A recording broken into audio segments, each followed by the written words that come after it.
Você falou que hoje o assunto vai ser FDJ, é isso? Exatamente. A ideia é os conceitos, o que que é a FDJ, né, como é que nasceu a fraternidade.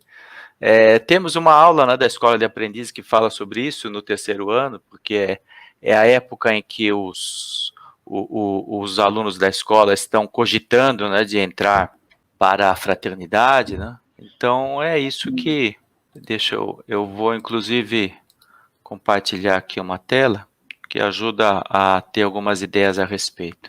É frequente, né, que as pessoas convidem a gente para falar sobre a FDJ. Então, o mais normal, pelo menos a minha abordagem, né, é que a gente fale da palavra fraternidade como uma ideia importante. E depois fale das fraternidades do espaço, para, entre as várias fraternidades, situar a fraternidade do Trevo.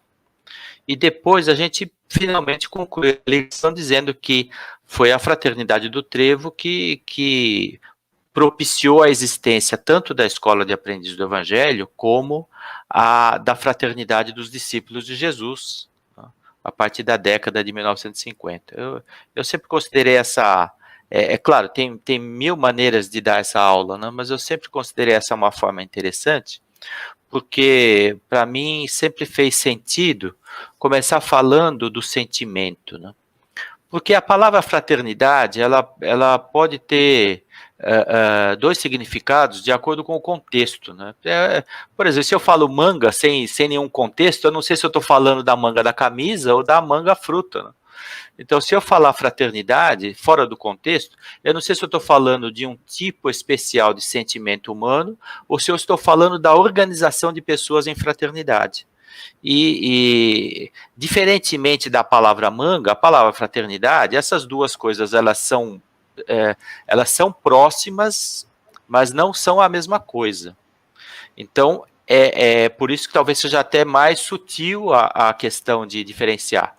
A palavra manga, rapidamente eu percebo se eu estou fora de contexto. Agora, a palavra fraternidade, como a fraternidade se presume como um sentimento que interliga os membros de uma fraternidade, é bom a gente pensar um pouco no assunto para que a gente possa empregar as palavras da maneira mais clara, né?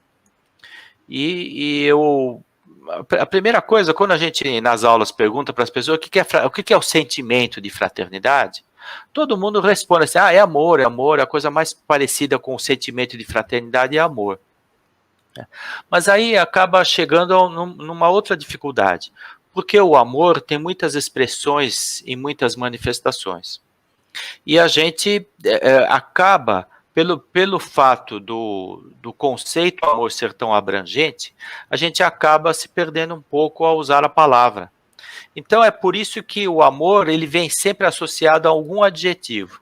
Se eu quiser explicar mais especificamente, o amor conjugal é o amor entre cônjuges. O amor paternal é o amor pelos pais.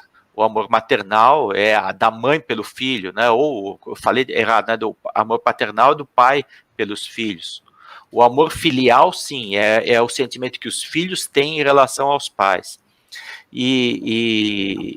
Enfim, tem muitos amores, né? Tem até o amor platônico, né? Tem o amor-paixão, mas quando a gente quer designar o amor entre irmãos, a gente fala do amor fraterno. Então, de fato, quando a gente fala de fraternidade como sentimento, nós estamos buscando o sentimento do amor entre irmãos. E isso ajuda também porque todos nós sabemos que o amor que eu tenho pelos meus pais, o amor que eu tenho pelos meus filhos, o amor que eu tenho pela minha esposa, o amor que eu tenho pelos meus irmãos, ele é amor, mas eles não se manifestam da mesma forma. O sentimento amor entre pai e filho é totalmente diferente do sentimento amor entre marido e esposa. E isso a gente tem dificuldade de expressar em palavras, porque tudo é amor, mas não é exatamente o mesmo tipo de amor. Então, para falar do amor que surge entre irmãos, eu creio que todos nós podemos ir à lembrança da nossa infância, dos nossos irmãos consanguíneos. Então, imagina que você é filho único. até que chega um irmãozinho. Então, durante 3 ou 4 anos da sua vida, você reinou sozinho como o objeto da atenção do pai e da mãe. Agora chega um irmão, chegou um competidor, chegou alguém que vai dividir a atenção dos pais. E se eu já sou mais velho, e aquele é um nenezinho recém-nascido, é claro que todas as pessoas se derretem pelo nenezinho. E a criança que já cresceu um pouquinho começa a ficar enciumada, né? Então, esses tipos de relação são naturais. E de vez em quando é por isso que entre os irmãos surge uma certa competição. Um gosta de aplicar um trote no outro, às vezes dá umas carícias meio abruptas, né? De uns tabefes, uns tapinhas. Mas todas essas coisas que fazem parte da nossa infância, né?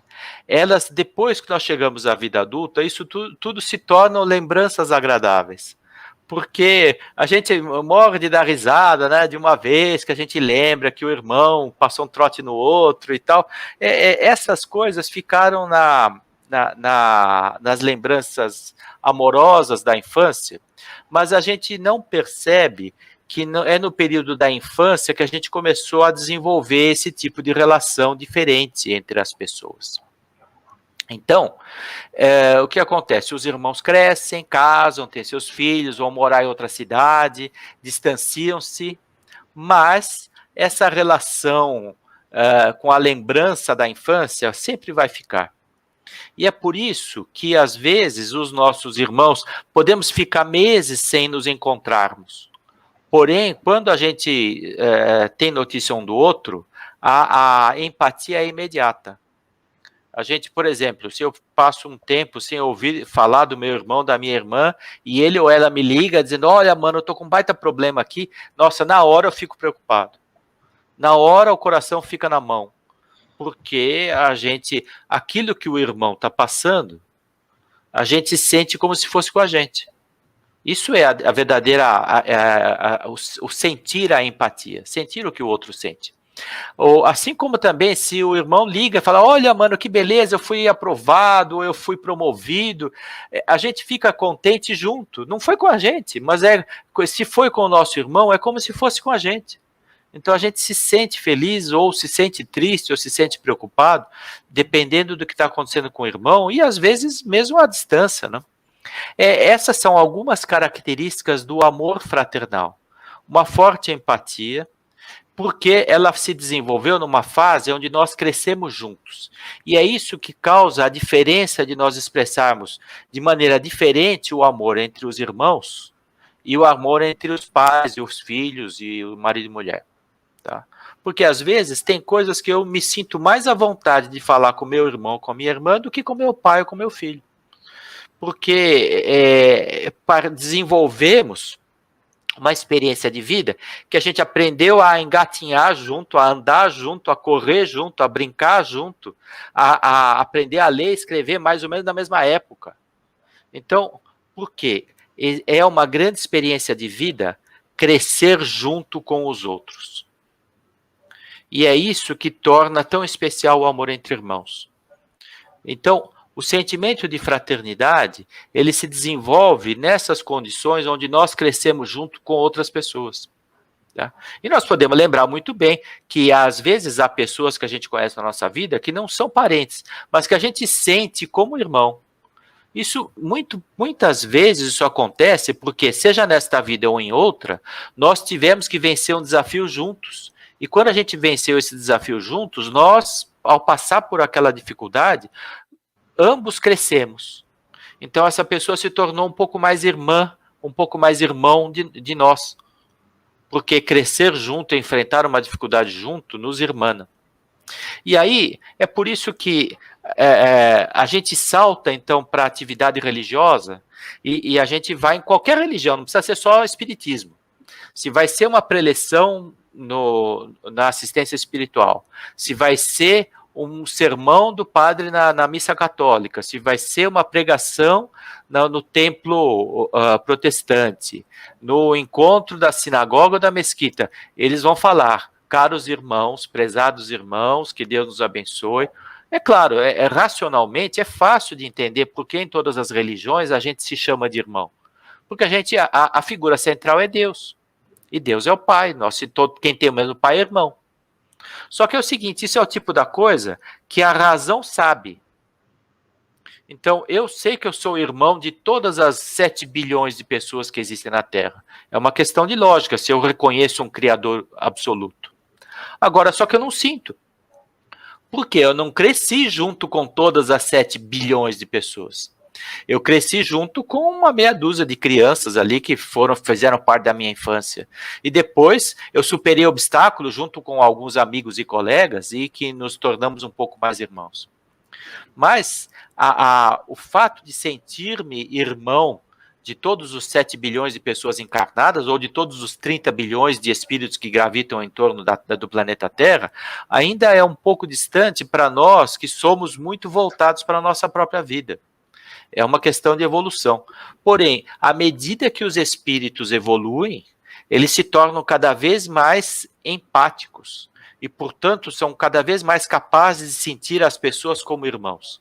É por isso que um Chico Xavier, um Bezerra de Menezes, um Jerônimo Mendonça, quando se deparavam com alguém em sofrimento, pelo forte sentimento de empatia, eles se tornavam mais irmãos daquela pessoa com quem eles às vezes estavam conhecendo pela primeira vez. E é por isso que eu acho que também a escola de aprendizes do Evangelho nos ajuda a desenvolver o amor fraternal. Porque os 3 anos de convivência, na aula inaugural nós éramos estranhos uns aos outros. E na última aula nós somos irmãos uns dos outros, porque atravessamos 3 anos de aprendizado espiritual. A gente pode, por exemplo, notar o seguinte, diante de uma multidão na rua, não nos desperta nenhum sentimento fraternal. Porque se eu vejo um monte de gente no metrô, no ônibus, no trem, para mim é um monte de passageiros que eu nunca vi antes na vida. Tem lá um monte de gente, cada um está fazendo uma coisa, todo mundo está sentado no banco ou está de pé ali na condução. Agora, e para Jesus? Para Jesus, que é um espírito já elevado a um grau muito superior ao nosso, Jesus, dentro de um vagão do metrô, ele não estaria na frente de 400 passageiros, ele estaria na frente de 400 irmãos. Ele ia sentir pela pessoa que está ali do lado dele a mesma coisa que ele sente por um irmão da sua família. Essa é a grande diferença entre nós e o estágio dos espíritos mais desenvolvidos. Mas nós estamos aprendendo a desenvolver relações fraternais. E é por isso que, quando na história do movimento espírita, alguns grupos de trabalho começaram a se apresentar como fraternidades do espaço, isso já indicava uma associação entre 2 conceitos importantes: o trabalho organizado para o bem e o amor que emana entre as pessoas que fazem esse trabalho. Então, o próprio conceito de fraternidade do espaço, quando começa a surgir lá na década de 1940, quando Edgar Armon, através dos médiuns disponíveis na Federação Espírita do Estado de São Paulo, começa a ver a organização, por exemplo, da Fraternidade dos Cruzados, formando uma proteção para o ambiente da federação, ou começa a ver os médicos do espaço organizados na Fraternidade dos Humildes, sob coordenação de Dr. Bezerra, atuando para amenizar as dores das pessoas com problemas de saúde. Ou então, quando eles veem os índios brasileiros com aquela dedicação, tratar os fluidos pesados e deletérios, levar toda aquela carga pesada para longe e trazer fluidos elevados. Ou então, quando ele via a Fraternidade da Lei Áurea, que aparecia o Quintino Bocaiúva, o Castro Alves, para inspirar o orador encarregado de falar sobre o Evangelho. Então, foi a perfeita associação entre capacidade de trabalho e amor fraternal. E é por isso que esse termo fraternidades do espaço, tá, ficou tão preciso para descrever a sua atuação. E o espaço é uma expressão muito peculiar também, porque é claro que ele abrange o mundo espiritual. Mas aí, a palavra espaço, digamos, ela é inspiradora de pensar que em toda a criação universal, esta regra do amor fraternal deve predominar. Então, quando a gente fala plano espiritual, a gente fica pensando aqui no plano imediato, né? Os nossos mentores, aqueles que nos inspiram pelo pensamento, ou os espíritos perturbados que estão sendo tratados numa casa espírita, ou então dos mentores que trazem mensagens mediúnicas para os médiuns, né? Em geral, a gente pensa, quando a gente fala assim, se eu falasse fraternidades do plano espiritual, a minha mente se voltaria para os exemplos mais frequentes. Agora, quando eu falo fraternidade do espaço, eu paro para pensar. Mas, puxa vida, quer dizer que a regra da fraternidade, ela interliga todo o universo, todas as galáxias, todos os sistemas planetários? Isso é inspirador. Então, é uma expressão que, além de não limitar a nossa mente, ela permite associar trabalho a amor fraternal. Então, gente, essas fraternidades do espaço, que foram identificadas na Federação Espírita do Estado de São Paulo a partir de 1940, elas inspiram a organização da FESP. É por isso que aquela divisão de tarefas entre as fraternidades, ela tem um paralelo na assistência espiritual padronizada. Nós podemos ter vários modelos de trabalho, mas a nossa assistência espiritual padronizada permite definir claramente quais são as equipes e fazer o treinamento e a pessoa se concentrar na sua tarefa. E era isso que as fraternidades faziam quando uma ficava encarregada da defesa e outra ficava encarregada da depuração dos fluidos e outra ficava encarregada da doação de fluidos magnéticos. Então, as fraternidades nos ajudaram a organizar o movimento espírita desta forma. Mas, chegando na questão da escola e da FDJ, é porque depois de organizada a atividade da assistência espiritual lá na FESP, surgiu a Segunda Guerra Mundial, que foi uma tragédia mundial, que foi algo que exauriu os recursos de socorro espiritual na Europa, onde morriam milhares todos os dias, e a carência dessa energia, porque vocês imaginam, o plano espiritual não fica selecionando formas de expressão religiosa. Ele vai onde existe o amor e a piedade, a compaixão. Então, quer dizer, para todas as religiões, em todos os povos, podia ser do lado dos alemães, do lado dos franceses, do lado dos ingleses, o bem não toma partido, o bem quer ajudar todo mundo. Só que não havia uma família na Europa que não tivesse perdido alguém. Então, começava a escassear as pessoas que mantinham a fé fortalecida, que ainda tinham o hábito da oração. E é por isso que a espiritualidade pediu aos brasileiros que doasse vibrações. E quando o Edgar Armond toma conhecimento desse apelo, ele organiza o trabalho das vibrações coletivas. Quinta-feira, às 19h30, no salão maior, que era o Salão Bezerra de Menezes, que estava disponível apenas nesse dia à noite. E era um trabalho curto, intenso. Em 40 minutos se resolvia ali uma doação para dezenas de milhares de pessoas, porque o mundo espiritual, principalmente aquele que é organizado pela atuação das fraternidades, tem uma capacidade de logística muito grande. Nós, naquele nosso bate-papo sobre as vibrações, que nos foi pedido há 2 semanas, acho que muitos assistiram aqui, porque nós vimos muitos comentários, nós fizemos a leitura do capítulo 23 do Passes e Radiações, que é a descrição das vibrações no plano espiritual e o parecer de Bezerra de Menezes do que acontece. Então, recomendo que quem não teve a oportunidade de rever com a gente, releia o capítulo sobre radiações, que está no livro Passes e Radiações do Edgar Armond. O que o Edgar Armond escreveu nesse capítulo nada mais era do que ele presenciou funcionando na federação durante estas décadas, de 1940 e 50.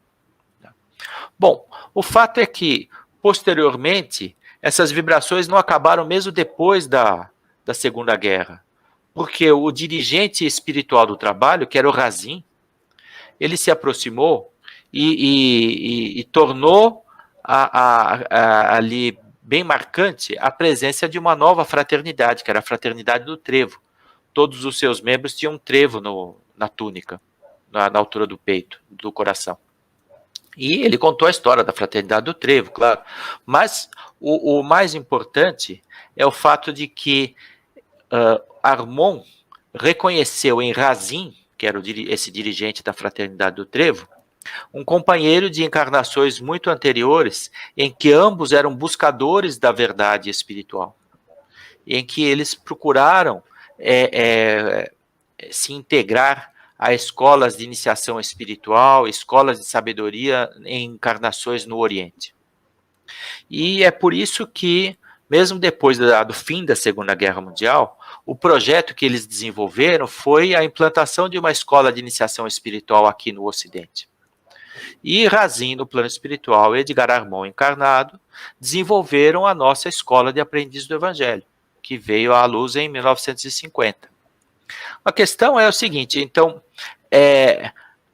o relato dessa primeira turma da Escola de Aprendizes do Evangelho era que quase sempre ao final da aula tinha um intercâmbio mediúnico. E às vezes os membros das fraternidades do espaço, um ou outro se manifestava para prestar a sua solidariedade espiritual aos alunos da primeira turma. Assim foi até o que seria a última aula. Porque eles tinham feito um plano de 2 anos de programa. Então, quando chegou em maio de 1952, ia até a última aula. E um dos médiuns propicia um intercâmbio mediúnico do próprio espírito Razin. E o Razin diz para eles que eles não deveriam se dispersar. Porque se eles já haviam desenvolvido um hábito de autoanálise para combate às imperfeições e às más tendências, ao combate aos vícios e defeitos, à busca das virtudes, o desenvolvimento de bons hábitos, ele alertou o seguinte, que o mundo continua muito materialista. E, às vezes, as pressões do mundo fazem com que nós nos percamos em nossos melhores ideais. E, então, o Razin recomendava que estes alunos da primeira turma não se dispersassem, mas não que eles continuassem indefinidamente estudando juntos, que eles desenvolvessem um outro tipo de relação, que eles poderiam montar uma fraternidade nos moldes das fraternidades do espaço, só que com a diferença de que seria uma fraternidade de encarnados. E isso permitiria que essas pessoas pudessem manter o vínculo e elas não se dispersassem. E quando alguém tivesse sob uma pressão do mundo materialista muito forte, soubesse que contava com seus irmãos em fraternidade. E aí se deixava claro que nesses 2 anos de convivência, eles começaram a despertar entre si esse sentimento do amor fraternal que nós falamos no começo, porque cresceram juntos, né? Então, essa foi a proposta. E, inclusive, para incentivar mais, o Razin disse que a Fraternidade do Trevo daria toda a cobertura espiritual para que os membros desta fraternidade pudessem manter a força interior.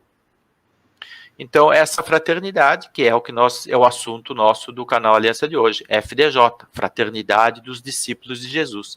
Desde a primeira turma, é feito o convite para que, né, a pessoa queira ingressar na fraternidade. Só que o Edgar Armon, percebendo que, primeiro, o cunho da escola iniciática, segundo, a necessidade de não dispersar,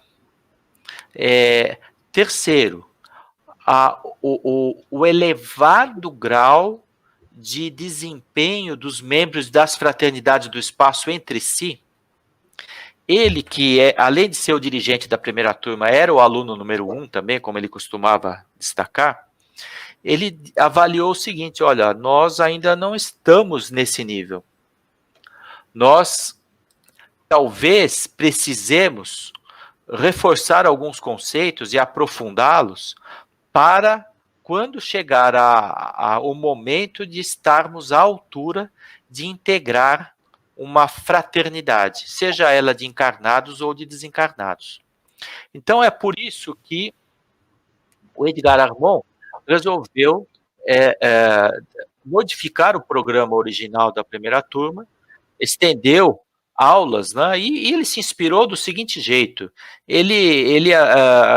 o começo do programa daquela primeira turma tinha sido o Velho Testamento, para entender a mentalidade do povo de Israel, e depois eles passaram o tempo todo estudando a vida de Jesus. Então ele pensou assim, olha, mas isso aí comportaria ainda mais um grau de iniciação, mas que será na fraternidade. Mas para a gente chegar lá, talvez seja o caso de estudar a terceira revelação, que nas palavras do Edgar Armond, é a revelação mais completa pelo fato dela ter vindo depois, porque permitia conciliar as verdades do Evangelho com a conquista do conhecimento do mundo espiritual.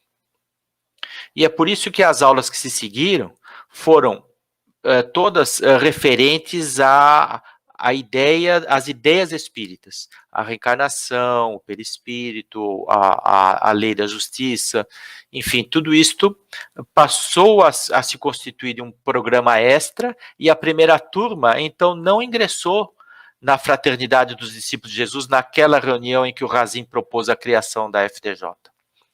E o Edgar Armond aguardou um momento em que o plano espiritual pudesse fazer uma boa avaliação. E ele mesmo se colocou à disposição para elaborar mecanismos que ajudassem os alunos a se sentirem à altura de integrar uma fraternidade. Então, incluímos nessa época, no programa da escola, os vários mecanismos de avaliação, né?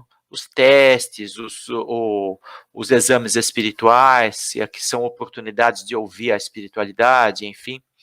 E o fato é que passou-se 1 ano e meio, mais ou menos, não, quase 2 anos, quando no começo de 1954, o Divaldo Franco vai visitar a federação com uma outra finalidade. Ele não conhecia a Escola de Aprendizes do Evangelho. Ele já tinha ouvido falar do Edgar Armond, mas a reunião que ele tinha era com o seu Gonçalves, que era o diretor da Casa Transitória, porque ele estava trabalhando pela implantação da Mansão do Caminho lá em Salvador. E ele, então, teve uma reunião com a diretoria da FESP, que era o Carlos Jordão, o seu Gonçalves Pereira e o Edgar Armond. Quando o Divaldo entra na federação, ele identifica o espírito Razin. O próprio Divaldo costuma lembrar disso, né, dizendo que o Razin causou para ele uma surpresa, e ele logo percebeu a elevação daquele espírito, e o Razin aproveitou a reunião para transmitir ao Edgar Armond uma mensagem inesquecível, que depois ela foi gravada, tomaram notas, né, e ela está reproduzida em vários livros da nossa editora Aliança hoje, que é aquela que, assim, entre nós, a gente chama da mensagem do lírio, né, porque ela começa falando de uma metáfora do lírio que nasce no pântano. Mas o Armond viu nesta mensagem alguns elementos codificados que permitiram ele a ter certeza que a primeira turma estava em condições de ingressar na FDJ. E é por isso que no fim do mês de maio de 1954 aconteceu a cerimônia de ingresso na FDJ. E eu acho que a história que eu contei, ela digamos assim, um elemento necessário para a gente compreender o que a gente faz hoje em aliança com a nossa FDJ. Porque a aliança é um movimento onde o programa da Escola de Aprendizes do Evangelho é a espinha dorsal. E a aliança tendo surgido mais de 20 anos depois da primeira turma da Escola de Aprendizes lá na Federação, ela já surgiu com um desafio diferente. O conceito Escola de Aprendizes do Evangelho já tinha sido provado e testado na Federação por 15 anos. Tá? Por 20 anos, 23 anos, na verdade. Mas o que faltava agora? Que estruturas pequenas ou grandes, centros espíritas na mais distante periferia, nas cidades minúsculas ou nas grandes cidades, tivessem condições de desenvolver a Escola de Aprendizes do Evangelho. E essa era o experimento que não era possível fazer na federação, porque a federação por si só já é uma mega estrutura. Então não dá para transplantar aquela estrutura fantástica, né, que tinha centenas de expositores e milhares de alunos, e tinha que se elaborar um modelo diferente de trabalho. Então, praticamente, nós podemos dizer que quando a aliança surge com uma rede de centros horizontais, onde existe um forte compromisso em padronizar aulas e métodos de trabalho, isso é que viabilizou que a escola de aprendiz do Evangelho pudesse acontecer hoje em locais modestos, aí com 10 pessoas, 15 pessoas, a 1.000 quilômetros de distância. Agora, o fato é, desde a criação da FDJ, todos os alunos que passam pela Escola de Aprendiz do Evangelho, eles começam a ficar conscientes da escalada dos graus da iniciação e desenvolvem os 2 primeiros graus na Escola de Aprendiz do Evangelho, mas são convidados ao terceiro, que é vivido depois da escola. A fraternidade, ela foi criada desde aquela primeira turma para isso, para que nós não nos dispersássemos e não desperdiçássemos todo o esforço espiritual que empregamos durante a escola. Porque quando acaba a influência da escola, a gente fica meio solto. Tá? Pode ser que o nosso senso de dever nos vincule às atividades do trabalho voluntário no centro espírita, mas pode ser que não. Então, pode ser que, às vezes, e a gente pensando agora, transplantando para os dias de hoje, nesses tempos de pandemia, onde as escolas virtuais vieram com tudo, então, veja bem, as pessoas, provavelmente, muitos vão fazer a escola virtual sem ter à sua disposição o ambiente do centro espírita para o exercício da prática do grau de servidor. E vão desenvolver isso em outros trabalhos. Só que, quando acabar a escola, aquele ambiente de cobertura espiritual, o ambiente místico que se formou durante 3 anos, aquela ligação com a espiritualidade que permite que a gente também entre dentro de nós mesmos, né? Se não houver uma consciência e um exercício dessa nossa ligação entre nós, vai acontecer aquilo que o espírito Razin advertiu para a primeira turma em 1952. Podemos nos dispersar, e todo esse esforço empenhado na espiritualização vai ficar esquecido, vai ficar soterrado pelo materialismo da pressão da sociedade. Então é por isso a importância do empenho das pessoas em primeiro explicarem que essa é a proposta da FDJ, e esse é o papel dos dirigentes das turmas. Segundo, os discípulos que já são participantes da FDJ, darem os seus testemunhos para as pessoas que estão querendo saber o que é a FDJ. E terceiro, que a FDJ crie constantemente recursos de interação entre os seus membros para que os conceitos e a vivência adquiridos na escola não se percam pela pressão do mundo. Então, tudo isso, algumas dessas coisas ainda são desafios para nós como membros da FDJ. Mas é por isso que eu sinto que, de vez em quando, a gente precisa usar esse canal, usar as páginas do Trevo, usar as páginas do site, para que a gente possa falar e falar e falar sobre a utilidade da FDJ para não dispersar os nossos esforços de elevação espiritual. E aí, imaginamos que a melhor forma, né, da gente fazer isso é que a gente realmente, voltando ao que falamos lá aqui no comecinho, aprenda a desenvolver um sentimento de amor fraternal entre os membros da FDJ. E aí eu queria chegar na cerimônia de ingresso. Às vezes, na cerimônia de ingresso, causa um certo choque emocional importante, porque durante 3 anos nós convivemos com companheiros da mesma turma. Na aula inaugural éramos estranhos, na última aula nós já somos irmãos. Mas o grande choque que acontece na cerimônia de ingresso é que nós vamos ver ali 30, 40, 70, 100, 200 pessoas que nós não conhecíamos e que a grata surpresa é que trilharam uma estrada semelhante à nossa.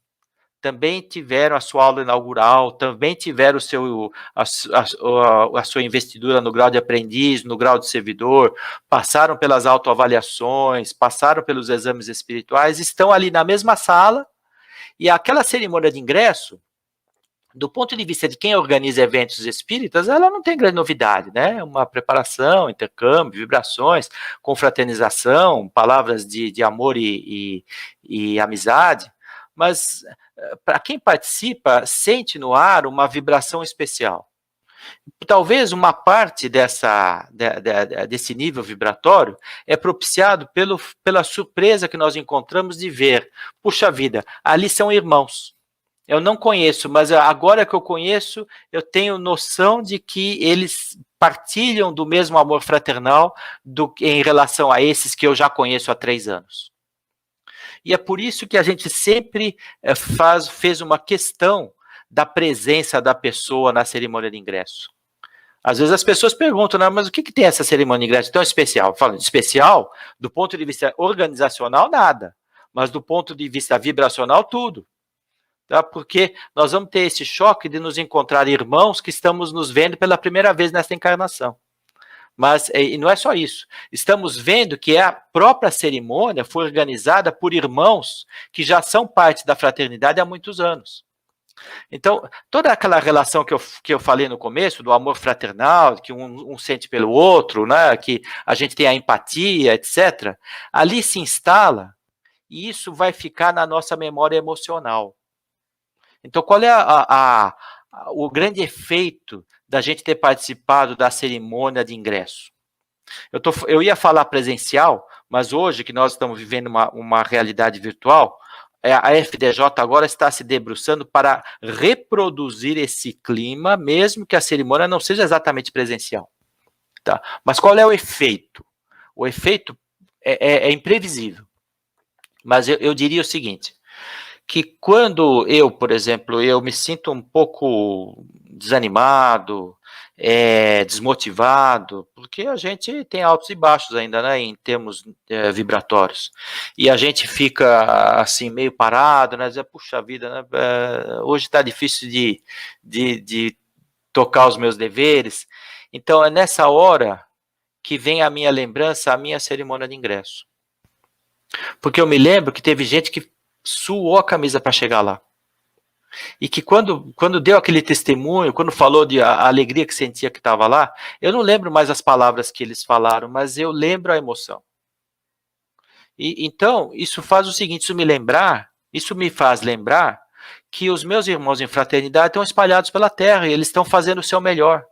Então, eu não tenho motivo para ficar desanimado, nem abatido, porque o mundo está ficando melhor, porque algum irmão da FDJ está fazendo a sua parte. Tá? E isso me motiva. Então, eu dou graças a Deus de ter guardado essa memória emocional da minha cerimônia de ingresso. Porque ela que me levanta. Ela que me faz andar quando a coisa está mais difícil. E eu creio que esse sentido do que é FDJ, que claro, eu estou falando uma experiência individual, tá? Mas já conversamos com outros irmãos que sentem esse calor só de lembrar do seu ingresso. E eu penso que isso não é para ficar na memória do passado, é para a gente evocar essas forças no momento de hoje, para que a gente possa trabalhar para um amanhã melhor. E eu sei que eu não vou estar sozinho, porque eu tenho milhares de pessoas que ingressaram na FDJ e estão fazendo a sua parte, então isso é certo que o mundo vai ser melhor, tem todas essas pessoas e todos aqueles que têm o bem no coração estão trabalhando pelo bem. Então como é que o mundo não vai ter jeito? Claro que vai ter jeito. A gente precisa ter, né, ter energia para ir para frente. Tá? Graças à energia da FDJ, a gente tem uma força para ir para frente. Boa noite para todos.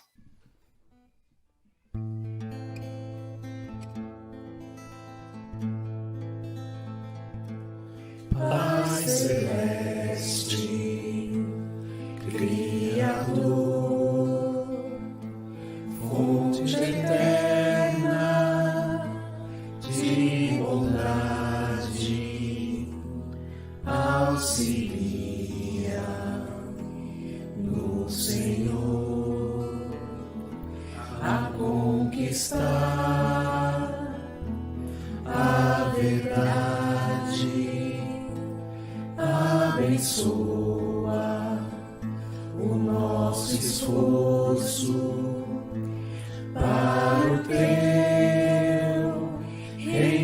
atingir.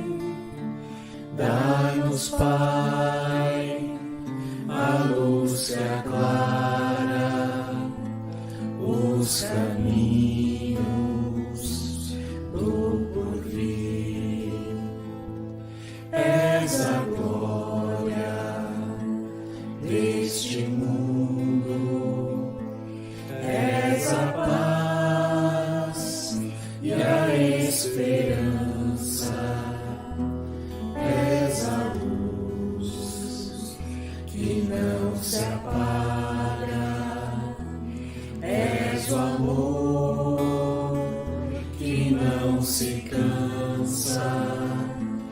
Dá-nos forças para sermos os arautos do teu amor, testemunhos verdadeiros do Evangelho Redentor. Testemunhos verdadeiros